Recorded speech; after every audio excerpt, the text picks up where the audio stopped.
Hello friends. Market की आज की गिरावट देख के आपको क्या लगा होगा? आज क्या लगा होगा आपको?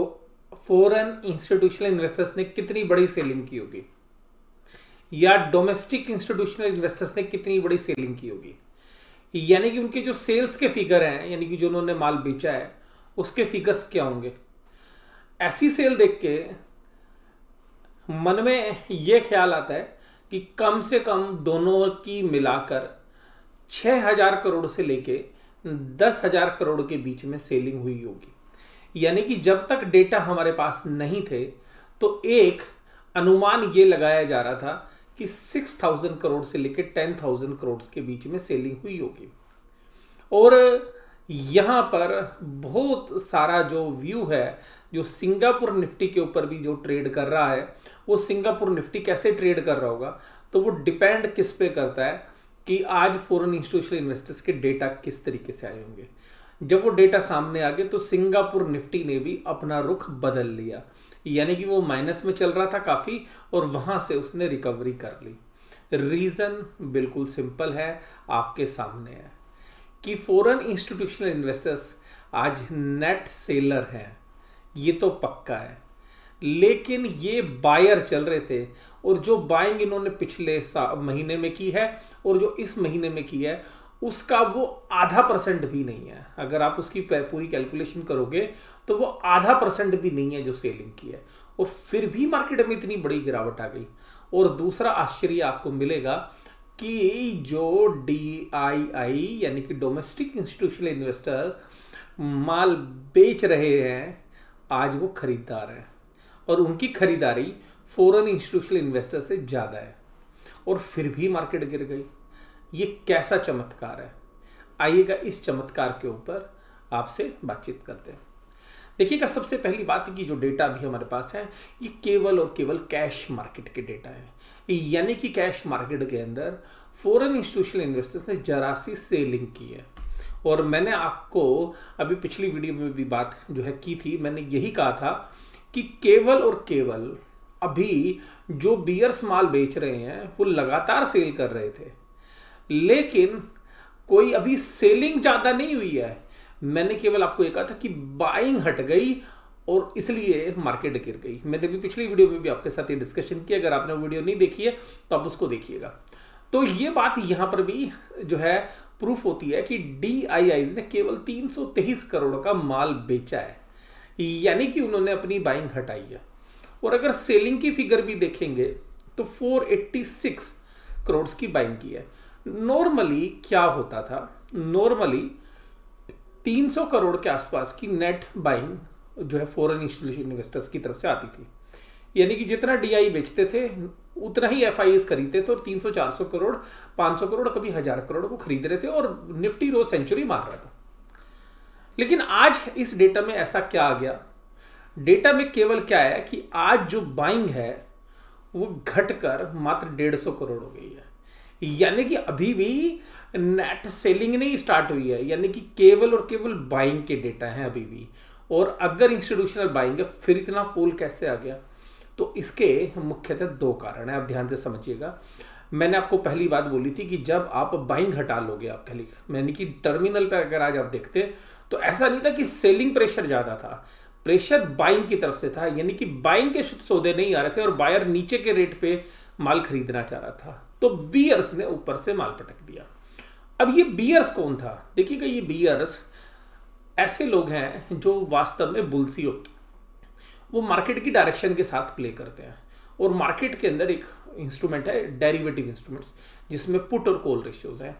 तो ये लोग अपना माल खरीदते जाते हैं और नीचे की पुट खरीदते रहते हैं कि अगर मार्केट कभी भी अचानक से गिरती हुई नजर आएगी तो इनके पुट में प्रॉफिट्स आ जाएंगे। जब इनको ये आभास हो जाता है कि हाँ मार्केट गिरने वाली है, तो ये पुट जो है और खरीद लेते हैं और अपना माल बेचना शुरू कर देते हैं।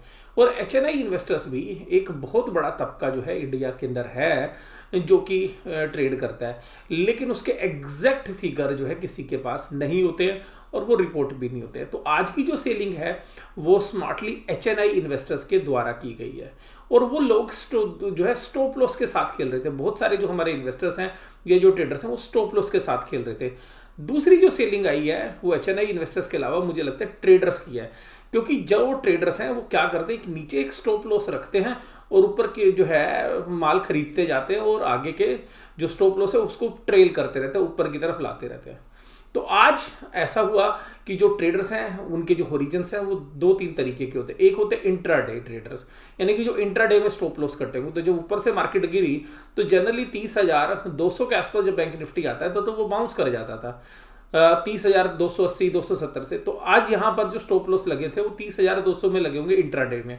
तो सबसे पहले इंट्राडे वाले ट्रेडर्स के स्टॉप लॉस लगे जो थोड़ा सा मीडियम टर्म के लिए जो है पोजीशंस रखे हुए होते हैं। तो मैं बैंक निफ्टी का ज़्यादा आपके साथ डिस्कशन इसलिए कर रहा हूँ क्योंकि मैं ज़्यादा उसको ट्रैक करता हूँ।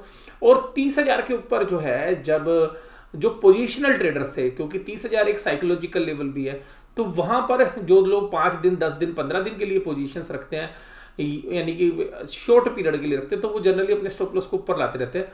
तो यहाँ पर क्योंकि निफ्टी काफ़ी वोलेटाइल रहता है, बैंक निफ्टी काफ़ी वोलेटाइल रहता है, तो 30,000 पे उनके स्टॉप लॉस रहे होंगे। तो जब 30,000 क्रैक किया तो उनकी पोजीशन भी घट गई। तो सीधी सी बात क्या है कि जो बायर होते थे उन्होंने अपने ही सेल कर दिया, यानी कि माल, क्योंकि जब उनके स्टॉप लॉस ट्रिगर हुए तो उनकी तरफ से सेलिंग आई। उसके बाद ऐसे भी ट्रेडर्स होते हैं जो थोड़ा सा लंबा खेलते हैं और स्टॉप लॉस जनरली 1,500-2 हज़ार पॉइंट पे रखते हैं। तो जो 30,500 के आसपास जो स्टॉप लॉस 29,500 के आसपास जो स्टॉप लॉस थे वो ट्रिगर हुए होंगे। तो जो 29,500 में जो मीडियम टर्म के ट्रेडर्स थे वो कटे। और जब बैंक निफ्टी में पैनिक आया, क्योंकि बैंक निफ्टी इंडेक्स में अभी भी सबसे ज्यादा वेट रखता है, और इसी तरीके के जो व्यूज थे वो बाकी शेयर्स स्पेसिफिकली भी रहे होंगे। तो इसी तरीके से वो पर्टिकुलर शेयर्स में भी, इंडेक्स में भी इस तरीके की जो सेलिंग हुई होगी। तो पहली जो सेलिंग आई वो एचएनआई इन्वेस्टर्स की तरफ से आई होगी, और दूसरी जो ट्रेडर्स थे जो लॉन्ग पोजीशंस रखे हुए थे, ये हो सकता है कि फॉरेन इंस्टीट्यूशनल इन्वेस्टर्स ने आज माल अपना हटा लिया और उनको लगता है कि ये न्यूज आ रही है तो अपना माल ऊपर से बेच दो, तो उनको नया माल जो है सस्ते में मिल भी जाएगा।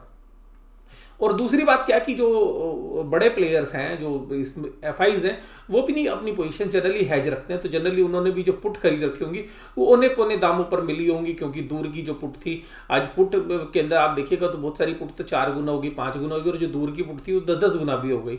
तो बैंक निफ्टी की पुट्स के अंदर बहुत अच्छा जो है प्रीमियम आज बढ़ गया। तो वो लोग अपनी हेज पोजीशंस रखते हैं, तो उन्होंने भी यहाँ पर आज अपनी बाइंग हटा ली और थोड़ा सा माल बेच दिया, तो जिसकी वजह से भी एक प्रेशर जो है देखने के लिए मिला। अब बात ये आती थी कि डीआईआईज तो रोज सेल करते हैं, आज माल कैसे खरीद लिया। तो देखिएगा डीआईज ने जो माल खरीदा जो वो 486 करोड़ है, वो मामूली सा है। लेकिन सीधी सी बात यह कि पहले तो इन्होंने बेचा होगा ना सुबह, क्योंकि ये लोग क्या करते हैं कि जब मार्केट ऊपर के रेट अप होती है, अच्छे भाव होते हैं, तो बेचते हैं, प्रॉफिट बुक करते रहते हैं। तो लगातार बेच रहे थे डीआईज। तो आइएगा हम डेटा की तरफ भी जो मैं आपको अवगत कराता हूँ। देखिएगा अब डेटा आपके पास स्क्रीन पे है, आज कितना माल इन्होंने बेचा है। तो इन्होंने जो माल बेचा है आज, वो बेचा है 323 करोड़ का। फॉरेन इंस्टीट्यूशनल इन्वेस्टर कितने दिनों के बाद ये सेलर बनते हुए नजर आए। 323 करोड़, यानी कि 323 करोड़, और डीआईज आज बायर थे 486 करोड़।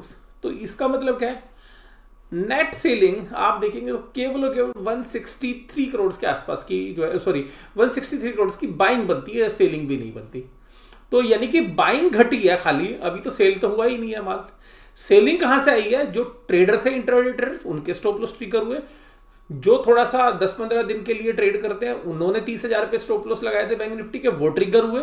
उसके बाद ही आप देखिएगा निफ्टी में भी और बैंक निफ्टी में भी सेलिंग 30,000 का जब बैंक निफ्टी टूटता है उसके बाद ही बढ़ती है। उसके बाद 29,500 भी जो मीडियम टर्म के जो ट्रेडर्स थे उनके सौदे कटे। उसके अलावा जो एचएनआई इन्वेस्टर्स है उन्होंने जो है अपने जो है माल बेचा होगा, जो पोजिशनल स्टॉक स्पेसिफिकली ट्रेड करते हैं। इसके अलावा इनकी हेज पोजीशन थी जो है फॉरेन इंस्टीट्यूशनल इन्वेस्टर्स की, तो इनको हेज पोजीशंस में काफी अच्छे प्रॉफिट आ गए होंगे पुट के अंदर।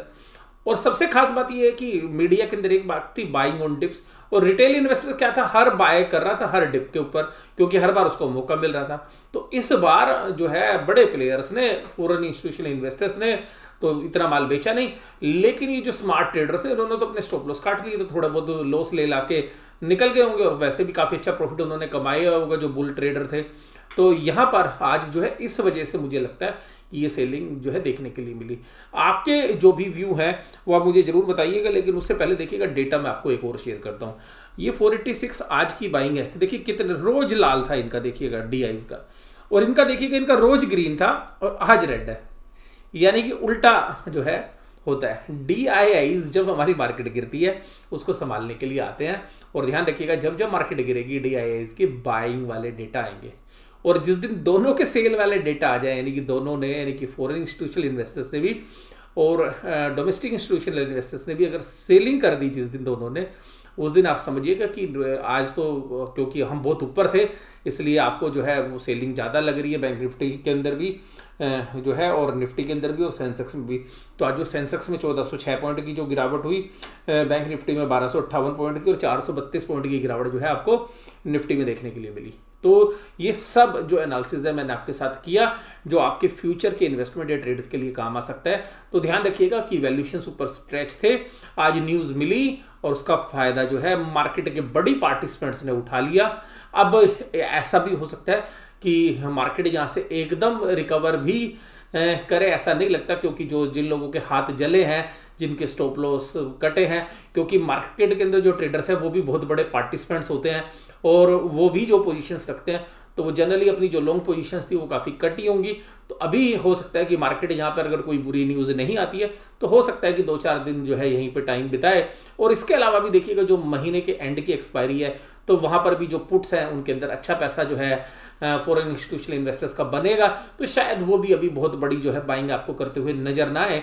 और उन्होंने भी जो इतना माल खरीदा है और उनकी जो हेज पोजीशंस है, तो वो भी हो सकता है कि आगे चल के आपको और प्रॉफिट बुकिंग करते हुए मिले।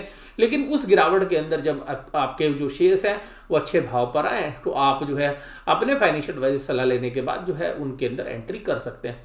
और आपको ये पूरा एनालिसिस कैसा लगा जो है जरूर से जरूर आप मुझे कमेंट बॉक्स से बताइएगा, और इसी तरीके से जो है वीडियो देखते रहिएगा। आपके जो भी कमेंट्स हैं वो वेलकम है, उनको आप करते रहिएगा। मैं आपके साथ ये चर्चा भी यहीं पे समाप्त करता हूँ, और आपको वीडियो कैसी लगी जरूर से जरूर मुझे बताइएगा। अगर अच्छी लगी तो जरूर से जरूर लाइक करिएगा। अगर चैनल अभी तक सब्सक्राइब नहीं किया तो एक बार चैनल भी सब्सक्राइब कर लो। ऐसी ही जो है इन्फॉर्मेशन मैं आपको अपनी वीडियोस के माध्यम से आपको देता रहूँगा, और बाज़ार का अपडेट जो है मैं जनरली हर रोज़ देने की कोशिश करता हूँ, तो एक वीडियो आपको बाज़ार के अपडेट की भी मिलती रहेगी। तो आज के लिए जो है धन्यवाद, थैंक यू वेरी मच।